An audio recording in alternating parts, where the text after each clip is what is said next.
Vous n'êtes pas sûr d'un sujet que vous avez pour la création de contenu sur vos réseaux sociaux ou même sur votre site internet, il y a un outil pour ça, c'est answerdepublic.com. C'est un site qui existe depuis longtemps. Avant, il était juste dédié à la recherche sur internet via Google par exemple, mais maintenant, il est alimenté avec tout ce qui est prompt par l'IA et aussi les recherches qui sont faites sur les réseaux sociaux. Donc là, vous avez vraiment un panel de savoir si votre sujet est recherché partout sur internet, où que ce soit. Donc l'outil peut être gratuit. Vous avez 3 recherches quotidiennes et historiques qui sont avec le compte gratuit, donc ça peut être pas mal pour commencer. Et même si là, on écrit son sujet, il y a beaucoup de choses qui ne sont pas débloquées, donc il faut vraiment s'inscrire. Je vous ai mis le lien dans la description.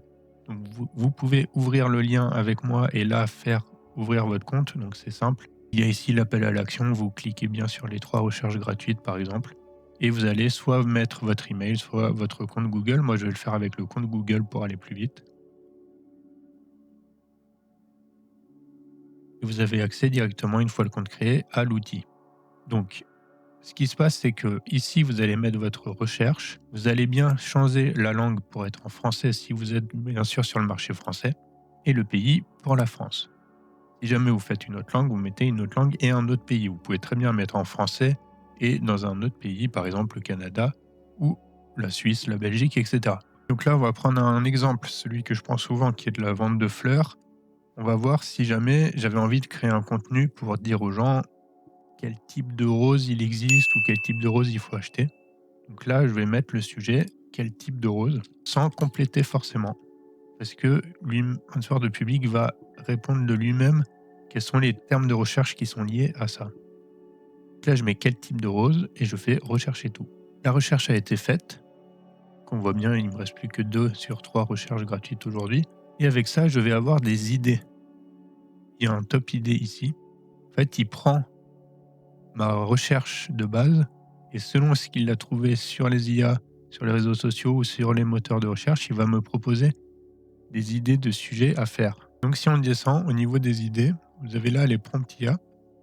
À partir de mon terme qui est le type de rose, il va me proposer tous ces prompts qui sont quel type de rose choisir pour un cadeau romantique, quel type de rose est le plus vendu, etc. Donc tout ce qu'on s'imaginait comme sujet qui est en lien avec le mot quel type de rose. Mais ça va vous donner des idées de, on va dire, de TikTok qui sont très ciblées.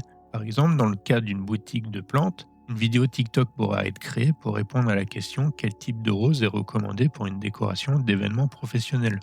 Et après, la vidéo va cibler complètement les gens qui sont en recherche de décorer des événements professionnels. Pareil plus bas, quand on voit quel type de rose est le plus résistant pour une culture en pot sur balcon, là on va cibler les gens qui sont chez eux et qui veulent juste des roses, planter des rosiers, etc. Et vu qu'on l'a vu avec l'algorithme de TikTok, je vous en ai parlé dans une autre vidéo, TikTok est très bon pour savoir cibler les gens à partir des vidéos, selon les mots-clés. Donc ça, c'est le genre de contenu, d'idées de contenu que vous allez pouvoir utiliser pour créer beaucoup de vidéos très ciblées et toucher une plus large partie de clients potentiels. Et après, on a les résultats classiques avec les moteurs de recherche, donc pas seulement Google, mais aussi Bing. On peut voir qu'il y a quand même des termes qui sont pas très en lien, parce que l'argile rose, pour quel type de peau? Juste que là, l'outil a compris rose, le rose, ça peut être le rosé, ça peut être l'eau de rose, ça peut être quelque chose de couleur rose, et en fait, là, il a mal compris le sujet. Et c'est parce que de base, j'ai mis un sujet qui est très large. Quand on voit qu'avec l'IA, le sujet est très bien compris par rapport à ma première intention. Mais bon, ça, c'est surtout pour les variations. Avec l'outil, vous avez ici, je vais dézoomer, quel type de rose. Attendez. Hop. Avec l'outil, vous avez ici, à partir du mot quel type de rose, toutes les requêtes qui sont liées et qui peuvent être utilisées tout en lien avec le type de rose. Donc là, par exemple, ici, vous avez quels sont les différents types de roses. Et vous pouvez encore aller plus loin, les différentes variétés, la plus belle rose du monde ou la rose la plus rare, etc. Et si vous choisissez l'option la plus belle variété de rose, on va vous proposer encore des choix qui sont encore plus profonds. Ensuite, on vous propose pourquoi offrir cette rose avec donc le nombre de roses et quels sont les différents types de couleurs des roses. Il y a bien des roses qui sont blanches, qui sont roses, qui sont rouges, etc.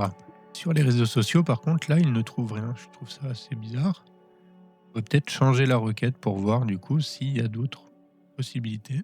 J'ai choisi offrir rose et là, il y a un peu plus de détails. Donc là, le modèle IA a compris comment choisir un bouquet de roses selon l'occasion, service de livraison pour les fleurs, il y a vraiment beaucoup plus d'options et au niveau moteur de recherche, là, là, ça a bien été compris qu'on parle de la fleur, la rose. Là, vous avez un camembert qui vous explique tout ce qu'il a compris et au niveau réseaux sociaux, cette fois-ci, on a des données et aussi niveau shopping avec Amazon. Donc je vais descendre là, pour les prontillats, on a déjà vu, il y a des idées. Au niveau des propositions sur les moteurs de recherche, là, c'est vachement plus complet puisqu'on a offrir une rose rouge, offrir 3 roses rouges, offrir un rouge rouge à une femme, et cetera. Pour les autres questions, donc ça, en fait, les autres questions, c'est bien, quand vous êtes sur le moteur de recherche de Google, il propose d'autres questions qui sont posées par rapport à ce que vous allez taper. Donc ça, c'est l'outil qui le récupère et qui vous le montre. Et là, donc pour les réseaux sociaux, on a YouTube. YouTube, c'est-à-dire donc les termes de recherche qui sont faits sur YouTube, avec des contenus vidéo. Donc si on met offrir rose, on sait que les gens vont chercher sur YouTube des termes comme offrir une rose à une fille, à une inconnue. Donc tout ça, ça peut être juste des vidéos qui montrent ces actions-là, mais ça veut aussi dire que certaines personnes recherchent ce type de contenu. Pareil pour TikTok, offrir rose avec l'iPhone et offrir une rose des citations, etc. TikTok n'est pas encore au point, j'ai l'impression qu'ils n'ont pas assez de données dessus et Instagram, il n'y a rien non plus. Ce sera complété à l'avenir et après vous avez le shopping avec Amazon. Donc c'est quand en fait l'outil a simplement mis offrir rose sur Amazon et il voit quelles sont les propositions de recherche qui sont faites sur la barre de recherche Amazon. Ça, vous auriez pu très bien le faire vous-même aussi, mais là, tout est centralisé en fait sur l'outil Answer de public. Et sur le terme offrir rose, vous voyez qu'il y a boîte des roses à offrir, coffret de vin rosé à offrir, mais il y a aussi les roses en chocolat, les savons et autres. Donc vous pouvez utiliser cet outil pour avoir des idées. Vous avez aussi un essai de 7 jours pour avoir beaucoup plus d'idées. Donc ça, c'est un outil à utiliser. Il faut souvent tester plusieurs termes de recherche pour pouvoir avoir ce qu'on veut vraiment. Comme je vous l'ai expliqué, c'est juste qu'il va centraliser tout ce que nous, on pourrait faire nous-mêmes. Savoir aller chercher sur Google et voir ce que Google propose comme autre terme de recherche. Pareil sur les réseaux sociaux, etc. Pour les contenus, je vous ai parlé d'une vidéo qui parle de l'algorithme de TikTok. Et dessus, j'ai expliqué comment l'algorithme arrive à bien cibler quel type de vidéo montrer à quel type de personne. La vidéo, vous pouvez la retrouver sur ma chaîne YouTube Formation Marketing FR, qui est accessible avec aussi toutes les formations gratuites que j'ai mis à disposition sous playlist en mode court ici dans la chaîne. Je vous laisse avec la vidéo de l'algorithme de TikTok. À bientôt.